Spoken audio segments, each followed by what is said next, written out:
Hello, and welcome to Take This TV, the television book club podcast where each week we talk about our favorite shows with our friends in the fandom.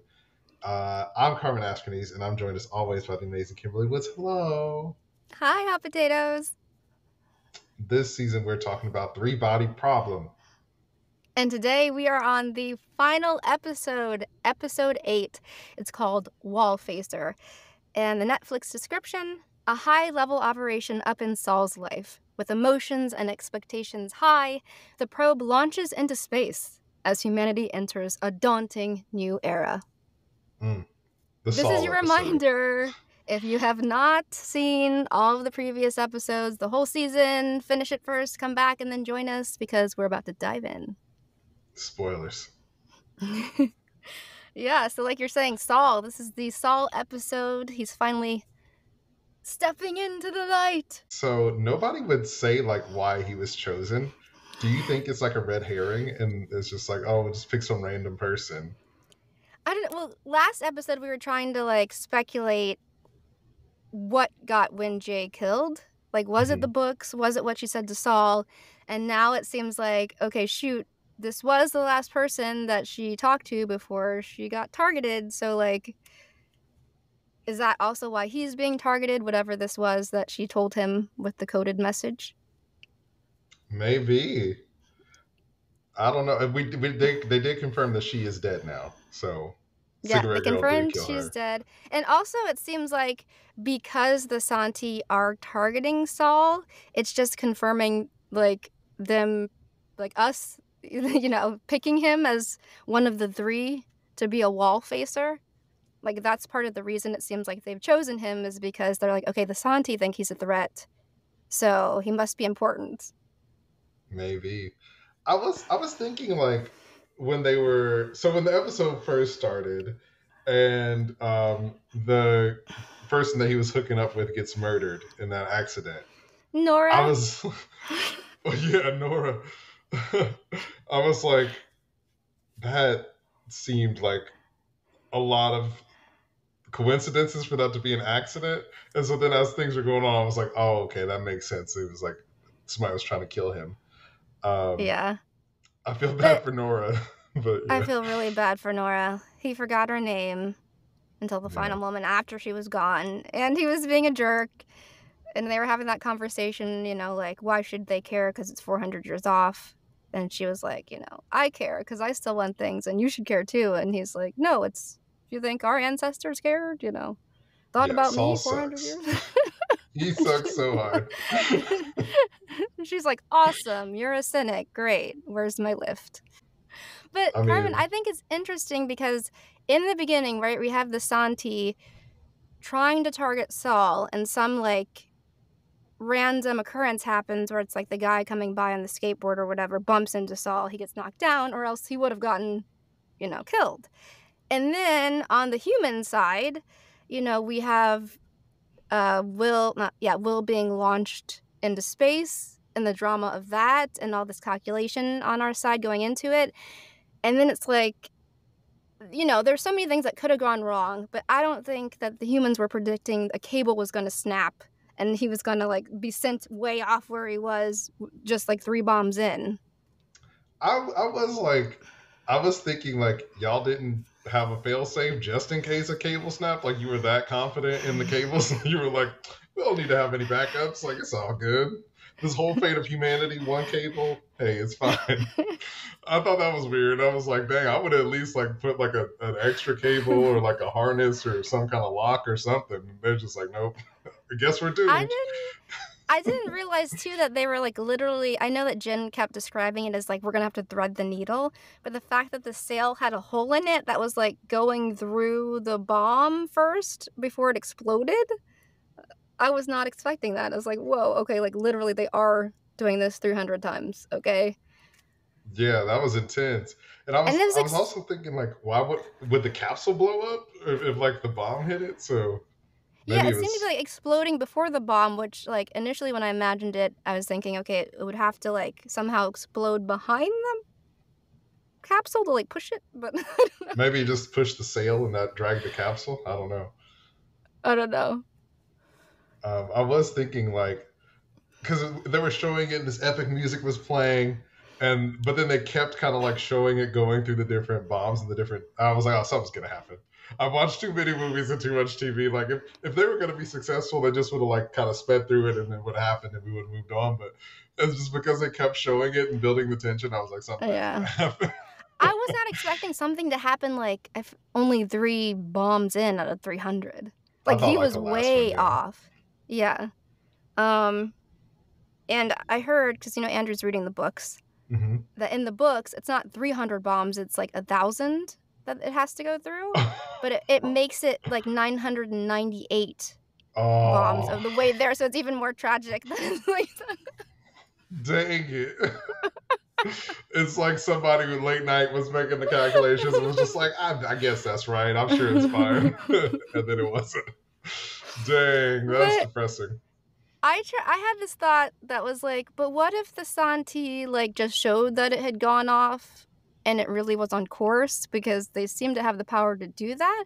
But then later on we get Santi lady appearing, like the Sophon, to Wade and him, and she was like, we wanted to meet Will. We were hoping it was going to work.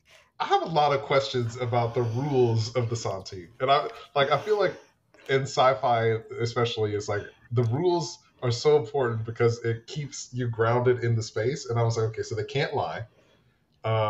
And so every time they say stuff, I'm just like, is that really the truth? Are you lying?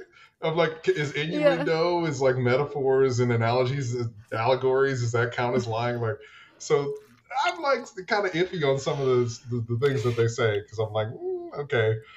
If it was like a species that's like they're direct and truthful all the time, I feel like some of the stuff they say is a little off from what that would actually be like.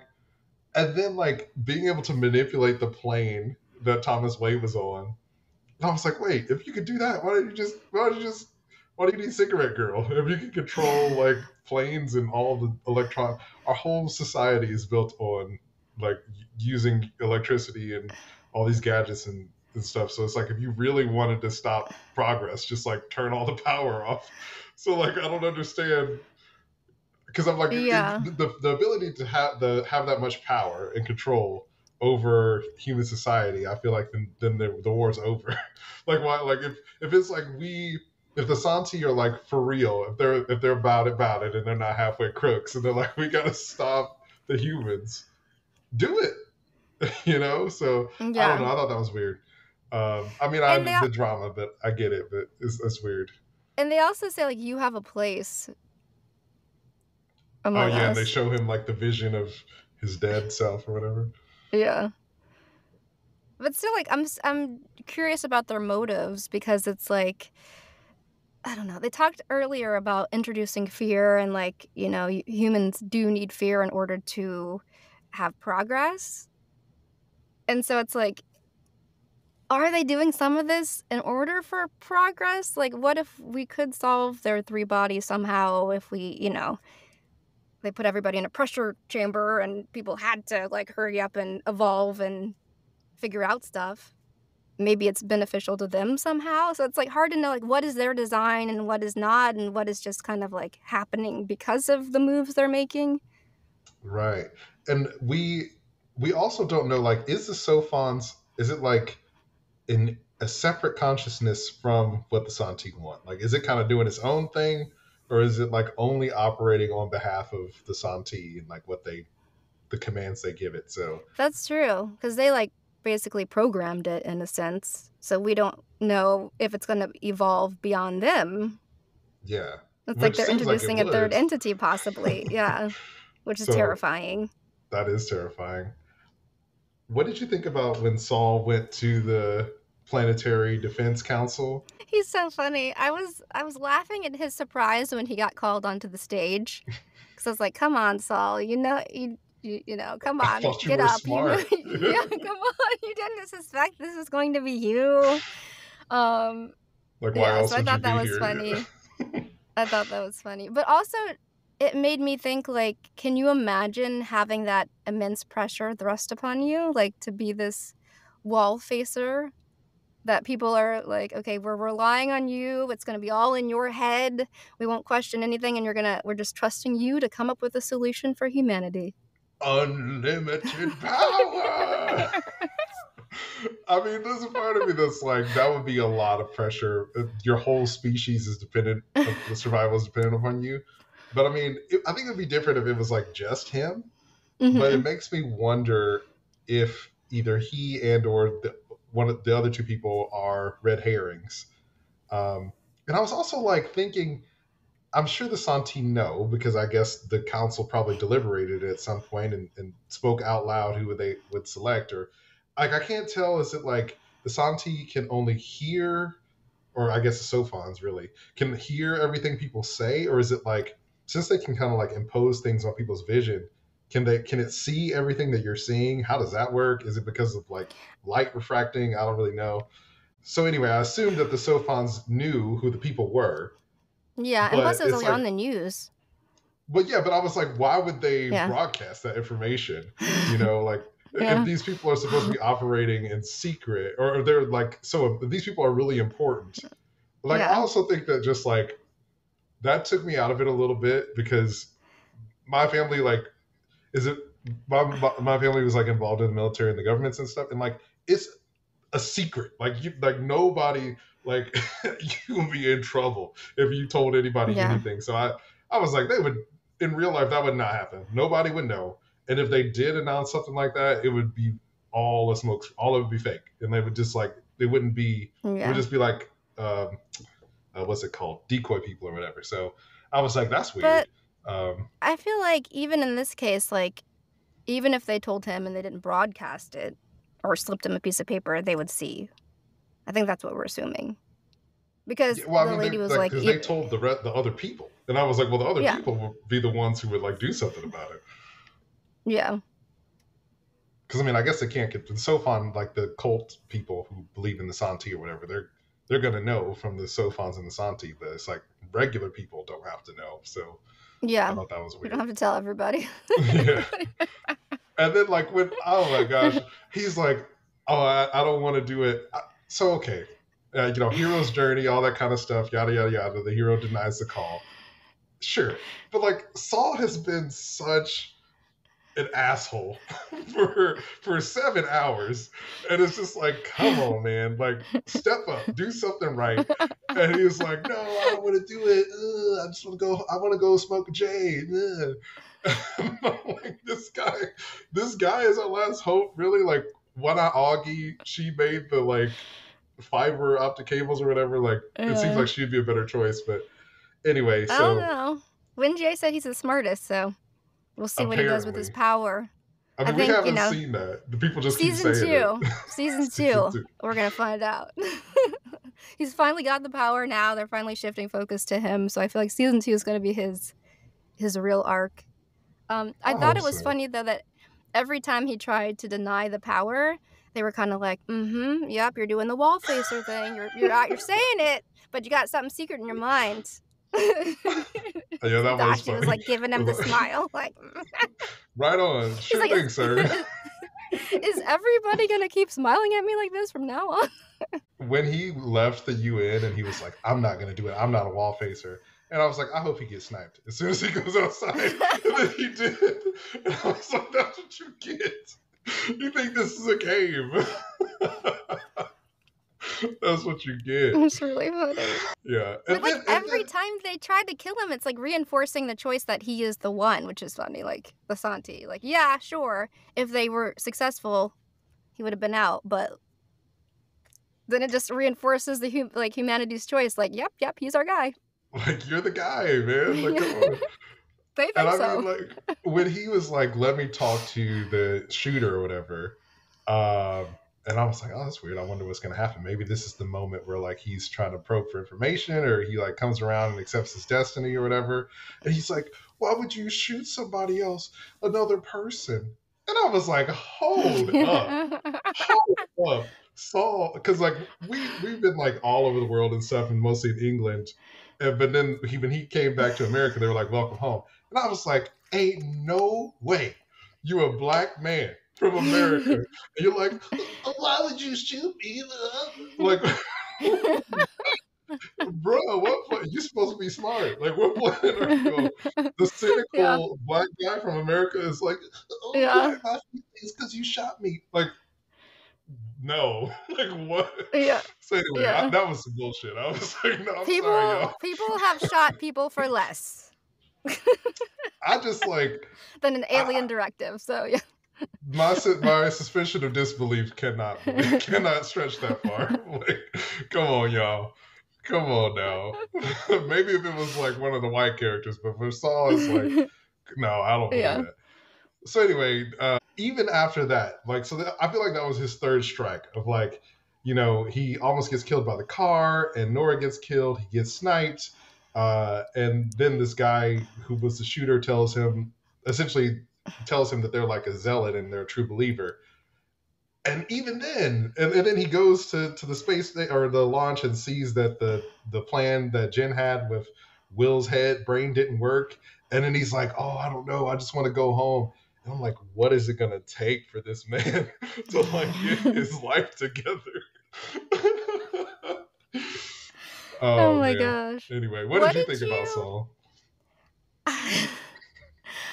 I'm glad. I thought it was just really funny that he got all this thrust upon him when he's the character who's been the most resistant and, and like not wanting to do anything. So I like the conflict of that. But yeah, I don't know. I'm excited to see where he goes. I think he had to go on this reluctant journey, but I'm excited to see where it kicks off next season. But I do wonder, because we got to see him call Augie, and this time she didn't answer. And we got to have Jen say that thing like, you do have somebody who loves you. Which is funny. I mean, I was like, okay, I don't know. Like, we've seen what Will has done and the love Will had for Jen. Augie has not exhibited that level of love to me in this season. Maybe next season we'll get to see a little bit more of that. But, like, I don't know. Also, the fact that she wasn't present at the launch... Like, I feel like they could have shown her character having a little bit more conflict with missing out on that. Like, sure, she was upset that it was happening, but at the end of the day, like, that's your friend. That was his last wish to do this. Like, he chose to do this. I feel like they should have at least shown her, like, thinking about it or, like, looking up at the sky or, like it was great that she was off helping people in the now, like, in Mexico with getting clean water and using her nanofibers for good. But to have a little bit more of her, like, thinking of Will, like, she just seemed, like, completely detached. She's like, I'm out, peace out, like, we didn't have her when he was dying. We didn't have her seemingly thinking about him when he was launching off into space. Yeah. I've been pretty harsh on Augie the whole season, but I feel like it's because I feel like she, out of all the characters, well, besides Will, who I think is probably the best one, I feel like she has the most potential, maybe second to Jen, to like be a really compelling character. But I feel like they kind of write her in a way where she's really apathetic, and Apathy is not charming. It's not cute. It's not charming. It's annoying. It's dumb. And so it's like, why? Yeah, and I don't mind characters that are unlikable, but I don't think she's meant to be unlikable. Like, it's not like they're, writing her necessarily that way. So, but I also understand that you only have an hour and you have to, like, move through the episode and get through other beats. So I feel like that's where they're, Yeah, but I mean, to your point, though, I think it's weird that, like, especially because we had that moment with them at the beach house, and we saw that, like, she loves her friends and she cares about them. And she wasn't there when Will chose to die. She wasn't there at the launch. And it's like, you're never going to see him again. Like, both literally and figuratively, like, he's being blasted off into space. And so I feel like, people grieve in different ways, but that just felt a little extreme. And even if she's diving into the work to, like, avoid her feelings, like, we could still get a moment of her, like, looking up at the sky or something, some little nod that, like, okay, she's trying to bury herself in her work to avoid this, but she's still thinking about it. Yeah. And also, like, unless also she hasn't looked at the news, she has to be aware now that Saul has been thrust into this responsibility. And so she's choosing to just like boop boop. I mean, I feel like her and Saul's relationship is hella toxic. And they're doing the Hollywood thing of like, oh, you know, their relationship is bad, but maybe they can get together and it'll be good. That's not realistic. In real life, run away. Toxic relationships are bad. Never delete the number, escape, all that. But like, I also just like in the fiction of this show, it's like, I feel like I'm more interested in like Jen and Augie's friendship and like sort of the friend group dynamic more than I am like the romance between Saul and Augie. Because I mean, one, because it's toxic, and also we just haven't really seen them together. Like we don't know what it was like when they were happy together, and the only times we've seen them together has been like fighting. So it's like, well, why would we want to see more of that? You know? Yeah. So hopefully next season, maybe we'll see more of that. Maybe she'll come back and be, you know, in some of those scenes with Jen. We'll see. But I do feel like they're setting up the romance between them with Jen saying that to Saul. Also, I still want there to be like that secret language between the friends that's being implemented. Yeah, I hope that comes in. I think that like overall, the whole season, I think I really like the premise of this show. I like the story of it. I'm interested to see what happens in the like additional episodes next season, whatever's going to happen with that. And I hope that we get to see more of the friends together because it's such a big scope of like the humanity is ending and all that is big ideas and aliens and all that I think that like having it on a small scale of like how it affects these people is really where the heart is, especially now that Will's kind of gone. So it's like those other characters, it'd be great to see them kind of come together more. Yeah. One thing in this episode that I liked too, that I just want to touch on, was when Dashi was traveling on the plane and he was asleep and he had that little sleep mask on that says, "Don't wake the bear." Dashi is great. I love him. But yeah, for me too, I'm excited to see particularly what they do with Saul. I mean, I think for him too, he was grieving a lot as well. And so I feel like they used that as an excuse for him not dealing with certain things because he was perhaps the closest to Vera, having worked with her. So I'm looking forward to that next season. I thought it was interesting that for this this whole season, like they chose to open it with the way the book opened, and that they chose to close it with the way book 1 ended. As well. And I was really excited to get that scene because I liked it in the book. Where Dashi takes them to some locusts in the book, and here it's the cicadas in Florida. But I thought that was a nice touch for this. Yeah, that was really sweet. Dashi is the best. He is. Well, thank you all so much for joining us. We hope you've enjoyed the three-body journey. We'd love to hear your thoughts. We're at Take This TV on Instagram and TikTok. We're on Apple Podcasts, Spotify, or wherever you get your podcasts. So leave us a review, and we'll see you for next season. Thanks so much. And remember, it's dangerous to watch TV alone.